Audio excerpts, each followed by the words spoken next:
চলো এবার রান্না বান্না করতে চলে এলাম। এই যে শাক কেটেছি, শাকটা ভাজা করব না, এই শাকটা পোস্ত দিয়ে কেউ খেয়েছো? আলু দিয়ে পোস্ত দিয়ে করব। এই যে আলু কেটেছি শাকের জন্য, আর ওই শাক কেটে ধুয়ে পরিষ্কার করে রেখেছি। আর এটা আলু, ফুলকপি, বেগুন, বড়ি, টমেটো দিয়ে একটুখানি তরকারি করব। আর এই কড়াইয়ের ডাল বেটেছি, ডালটা বেটে একটুখানি নুন দিয়ে রেখেছি। এটাকে বড়া করি আগে, দিয়ে এটা টক বানাবো তেঁতুল দিয়ে। চলো তবে এক এক করে করি। আর ভাত হচ্ছে আমার ইন্ডাকশান, এই যে এখানে ভাত হচ্ছে। এই তেলের মধ্যে দিলাম একটু কালো জিরে আর একটা শুকনো লঙ্কা ফাটিয়ে দিয়ে দেবো। এই দিলাম একটা শুকনো লঙ্কা, কাঁচা লঙ্কা। এবার আমি আলুগুলো দিচ্ছি। এইদিকে পোস্তর আলুটা ভাজি, আর এইদিকে ডালের বড়াটা ততক্ষণ করে নিই। ছোটো ছোটো করে বড়াগুলো করবো, ছোটো ছোটো করে করলে বলে ভিতরে নুন টুনগুলো ঢুকবে, টকটাও ঢুকবে, এটা ফুলে যাবে। এটা একটা আমি খাবার সোডা দিয়ে এটাকে ভালো করে নেড়ে নেড়ে পাতলা করেছি জলটা। এরকম ছোটো ছোটোই থাকবে বড়াগুলো, খুব সুন্দর হয় এই বড়ার টকটা খেতে। এবার পরিমাণ মতন নুন হলুদ দিয়ে দিই, এটাতে অল্প করে দিচ্ছি, কারণ শাকটা খাই নোনটাই তো নেবে, খেতে খুব ভালো হয় এই শাকটা দিয়ে পোস্ত দিয়ে। এমনিতে শুকনো পোস্ত ছিটিয়ে ভেজে ভাজি, কিন্তু আজকে আলু দিয়ে পোস্ত দিয়ে করবো, খুব সুন্দর লাগবে। এদিকে বড়াগুলোও একরকম ভাজা হয়ে এসছে, এগুলোকে তুলে নিই। আলুটা ভাজা হয়ে গেছে, এবার আমি শাকগুলো এতে দিয়ে দিচ্ছি। হ্যাঁ,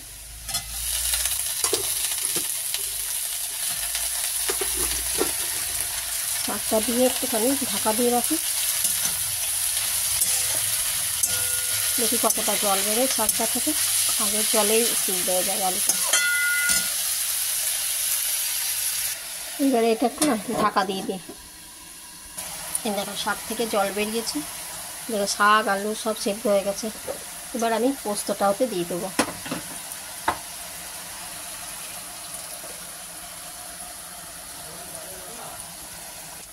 এই দেখো শাক দিয়ে পোস্ত আমার হয়ে গেছে। এবার আমি একটুখানি তেল দেবো, শুধু এই উপর থেকে একটুখানি কাঁচা সরষের তেল দিয়ে দিলাম। এবার নামিয়ে নেব। এবারে এই আলু, ফুলকপি, বড়ি দিয়ে তরকারিটা বসাবো। কড়াই দিয়ে একটু তেলটা গরম হয়ে গেছে, আমি বড়িগুলোকে ভেজে তুলে রাখি।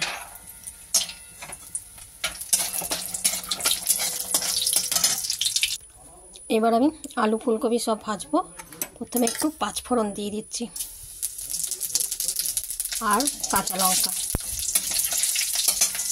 এবার এক এক করে আলু, ফুলকপি, বেগুনও দিয়ে দেবো, বেগুনটা একটু পরে দেবো। আলু ফুলকপিগুলো আগে ভেজে নিই। এবার একটুখানি নুন হলুদ দিয়ে ভাজি আলু ফুলকপিটাকে।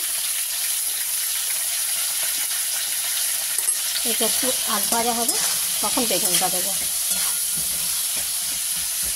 ওইদিকে আমি বড়ার টকটা করব। বড়াগুলো সব ভাজা হয়ে গেছে, টকটা তো বানাবো, তার জন্য একটু পাঁচফোড়ন দিলাম আর একটা শুকনো লঙ্কা। এটা একটুখানি ভালো করে ভেজে নিই।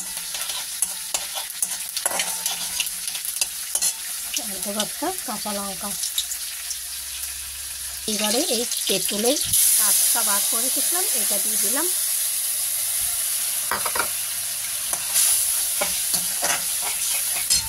আর পরিমাণ মতো নুন দেবো, নুন একটু হলুদ, একটু ফুটে যাক, তারপরে মিষ্টি দিচ্ছি। এবার টকটার মধ্যে একটু মিষ্টি দেবো, বাতাসা দিয়ে দিলাম। টক থাকবে, একটু মিষ্টি মিষ্টি হতে হবে, তো ব্যালেন্সটা ঠিক থাকবে। একটুখানি ঝোলটা মরুক, তারপর বড়াগুলো দেবো। ঝোলটা ফুটে গেছে, এবার ভেজে রাখা বড়াগুলো এতে দিয়ে দিচ্ছি।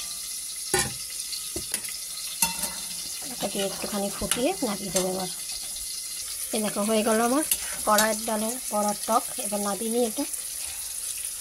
আলু ফুলকপিটা এখানে ভাজা হয়ে গেছে, বেগুনগুলো দিয়ে দিচ্ছি। বেগুনগুলো বেশি ভাজবো না, হালকা একটু ভাজবো বেগুনটাকে। এই যে সব সবজি ভাজা হয়ে গেছে, এবার আমি দিলাম টমেটো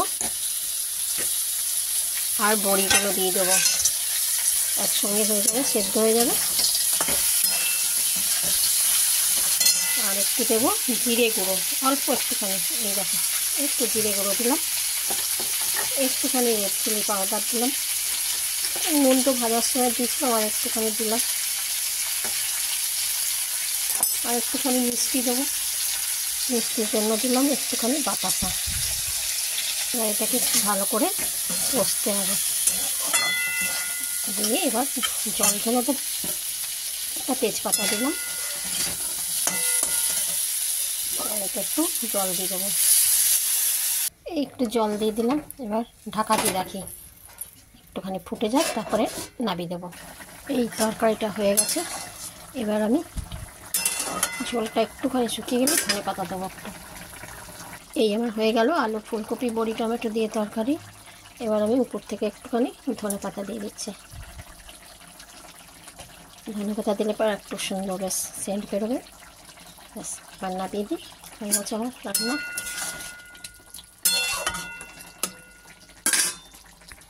এই আমার রান্না বান্না কমপ্লিট হয়ে গেল সব।